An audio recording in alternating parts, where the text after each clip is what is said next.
जन्नत को बिगाड़ रहे हैं और अपनी जहन्नम को आबाद कर रहे हैं। बजाय इसके कि हर पल ये देखा जाता कि अल्लाह का हुक्म क्या है ताकि हमारी जन्नत बन जाए, हर लम्हा ये देखा जाता अल्लाह ने किस बात से रोका था हम रुक जाएं वरना हम जहन्नम की तरफ बढ़ जाए। इसी को ईमान कहा गया था, इसी को ईमान कहा गया था। ऐसा नहीं है कि आदमी हिंदुस्तान में पैदा हो गया वो हिंदुस्तानी है, किसी बिरादरी में पैदा हो गया वो उस बिरादरी की तरफ मंसूब है, मुसलमान घर में पैदा हो गया वो मोमिन है, ऐसा नहीं। हुजूर अकरम सल्लल्लाहु अलैहि वसल्लम ने हारिसा से सवाल किया था कई फासला या हारिसा कहो क्या है, उन्होंने जवाब दिया था, हाल के जवाब में ये नहीं कहा था माल मौजूद है, हाल के जवाब में ये नहीं कहा था मेरी सेहत ठीक है, हाल के जवाब में दुनिया की कोई बात आपने जिक्र नहीं की थी, खैरियत के जवाब में, हाल के जवाब में उन्होंने कहा था या रसूल अल्लाह अस्बहतु मुमिनन हक्का, मैं सच्चा मोमिन हूँ। आपने सराहत मांगी थी ताकि क़यामत तक के लिए मिसाल कायम हो जाए। आपने फरमाया था इन्ना लिकुल्लि क़ौलिन हक़ीक़ा फमा हक़ीक़तु मा तक़ूल, ऐ हारिसा हर बात की हकीकत होती है, तुम कहते हो मैं सच्चा मोमिन हूँ, इसकी हकीकत क्या है?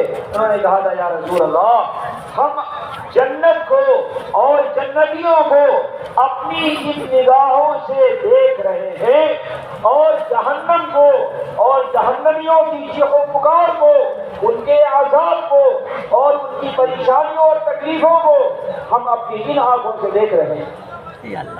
आंखों से देखने का मतलब ये था हम इस दुनिया में दाना व दीना है, हम इस दुनिया में कुरान की बरकत से, हम इस दुनिया में हदीस की बरकत से, हम इस दुनिया में मोहम्मद सल्लल्लाहु अलैहि वसल्लम की दावत की बरकत से हम इस दुनिया में दाना और दीना है। हमारा कोई कदम उठता नहीं, हमारी ज़बान हिलती नहीं, हम हरकत करते नहीं, हमारा कोई फेल हमारी जिस्म से साबित होता नहीं जब तक हम अच्छी तरह गौर न कर लें मेरी ये बात, मेरा ये अमल, मेरी ये हरकत, मेरा ये सुकून मुझे जन्नत की तरफ ले जा रहा है या जहन्नम की तरफ ले जा रहा है। अगर जन्नत की तरफ जा रहा है हम तेजी के साथ दौड़ने वाले हैं।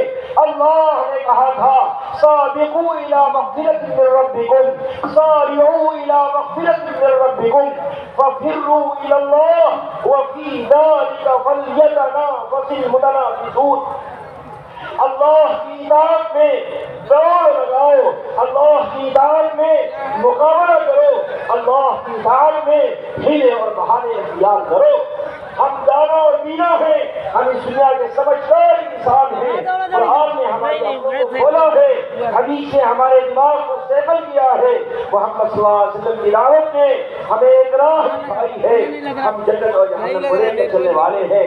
हम एक काम नहीं करते जब तक के साफ और अच्छा और वाज़ेह फैसला न कर ले हमारी ये बात, हमारा ये अमल, हमारा ये कदम जन्नत की तरफ ले जाने वाला है या जहन्नम की तरफ ले जाने वाला है।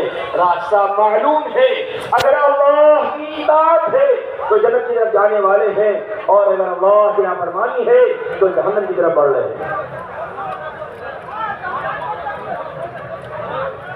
मेरे भाई दोस्तों, আমাদের সমস্ত যোগ্যতা দুনিয়াতে এই জন্য লাগছে আর আমাদের গলত ইস্তেমাল এই জন্য হচ্ছে যে আমাদের আসল ঠিকানার কোনো খবর নেই। যাবতীয় যোগ্যতা এবং যাবতীয় আমাদের সালাহিয়াত এই জন্য গলত জায়গায় লাগছে আর দুনিয়ায় এই জন্য লেগে যাচ্ছে যে আমরা জানি না যে আমাদের এই জীবনের পরে কোথায় যেতে হবে। যদি জানি তো সেই সম্পর্কে আমাদের দিলের ভেতরে খবর নেই যে জান্নাত আছে, জাহান্নামও আছে, হয় জান্নাত হবে নয় জাহান্নাম, এই দুই ছাড়া তৃতীয় কোনো ঠিকানা হবে না। আল্লাহ পাক কোরআনে পাকের মধ্যে শুনিয়েছেন, ফামান যুহজিহা আনিন নার ওয়া উদখিলাল জান্নাতা ফাকাদ ফাজ। যে ব্যক্তি যাকে জাহান্নাম থেকে বাঁচিয়ে নেওয়া হলো আর যাকে জান্নাতে প্রবেশ করিয়ে দেওয়া হলো, সেই সবচেয়ে বড় সফলকাম। এই সফলতার সম্পর্ক যেটা জান্নাত এবং জাহান্নামের সঙ্গে, সেটা আমাদের কোনো খবর নেই।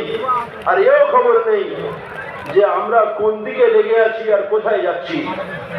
দুনিয়ার দিকে আমাদের তাওয়াজ্জু আর দুনিয়ার দিকে আমাদের ধ্যান ধারণা এই জন্য, আর দিন থেকে আমরা মুখ ফিরিয়ে আসি এই জন্য যে আখিরাতের ব্যাপারে আমাদের আকীদা সহি নেই, বরং বিগড়ে আছে। আখিরাতের আকীদা আমাদের বিগড়ে রয়েছে। এই জন্য আমরা একদম দুনিয়ার মধ্যে লাগাইত, আর আখিরাতের ব্যাপারে একদম দূর, দিন থেকে দূর। হযরত আদম আলাইহিস সালাম থেকে নিয়ে হযরত মুহাম্মদ সাল্লাল্লাহু আলাইহি ওয়াসাল্লাম পর্যন্ত প্রত্যেকটা নবী এই কথার দাওয়াত দিয়েছেন যে হে ইনসান, তোমার ঠিকানা হয় জান্নাত হবে নয় জাহান্নাম হবে। যদি আল্লাহ পাকের আনুগত্যের মধ্যে থাকো তো অবশ্যই তুমি জান্নাত পাবে, প্রতিটা নবীর দাওয়াত। আর যদি আল্লাহ পাকের আনুগত্যের ভিতরে না থাকো তাহলে তোমার জন্য জাহান্নাম অবধারিত।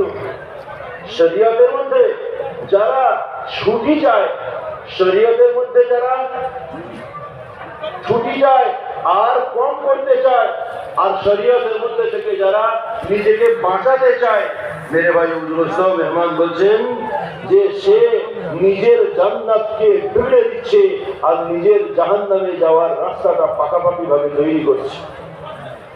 প্রতিটা সময় এটা দেখতে হবে যে আল্লাহ সুবহানাহু ওয়া তাআলা আমাকে কি করতে বলেছেন আর আমাকে কোন জিনিস করতে নিষেধ করেছেন, কি করণীয় আর কি বর্জনীয় আল্লাহ পাকের পক্ষ থেকে, এটা আমার সামনে যদি থাকে তো মেহমান বলছেন এটাই ঈমান, এটাই ঈমান।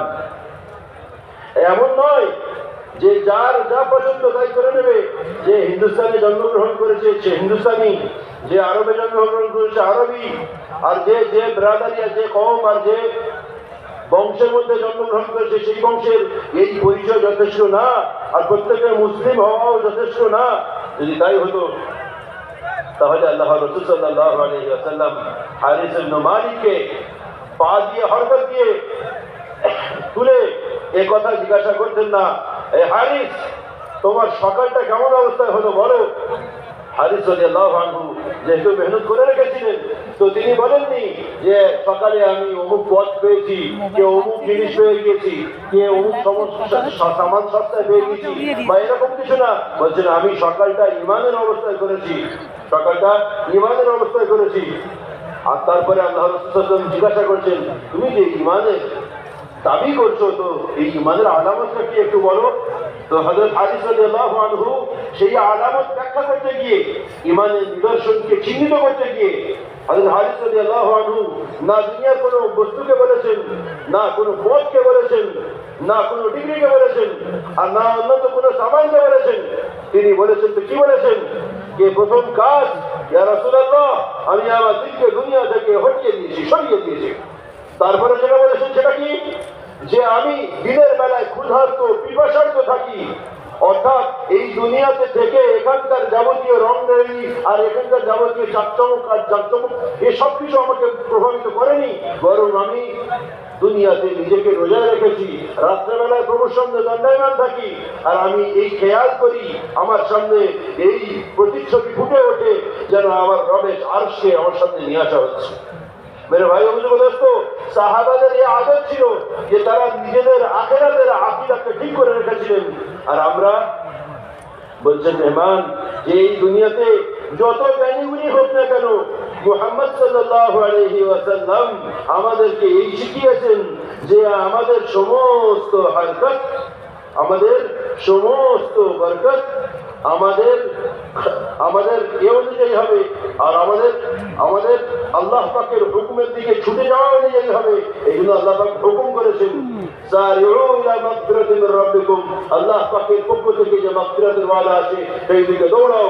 আর সাবিকু ইলাল খায়রাত, যে যত উত্তম কাজ আছে এর দিকে দৌড়াও। ফাফিরু ইলাল্লাহ, আল্লাহ পাকের দিকে দৌড়াও। ফালিয়াতানাফাসিল মুতানাফিসুন, যত নেক কাজ আছে প্রত্যেকের উচিত সেই নেক কাজে একে অপরের যাতে প্রতিযোগিতা করে। যদি এরকম করতে থাকে তো মেরে ভাই ও দোস্ত, আল্লাহ পাকের হুকুম মানার জন্য যখন মানুষ প্রতিযোগিতা করবে, দৌড়াবে, আগে বাড়বে, সবকাজ করবে, আর নাফরমানি থেকে বাঁচবে, বাঁচার চেষ্টা করবে, সরে যাবে, তো আল্লাহ পাক জান্নাত দান করবেন, জাহান্নাম থেকে বাঁচিয়ে দেবেন। মেহমান বলছেন যে সমস্ত কামিয়াবি আর সফলতার মাদার হলো কাফের। ہمارے سامنے جنت پر ہم نے عقیدے کو بنایا ہے، جہنم پر ہم نے عقیدے کو بنایا ہے، اور اس دنیا کی نعمت، اس دنیا کی نعمت کو ہم نے پہچانا ہے۔ اس دنیا کی اصل نعمت ایمان، عمل اور دعوت الی اللہ۔ اس دنیا کی اصل نعمت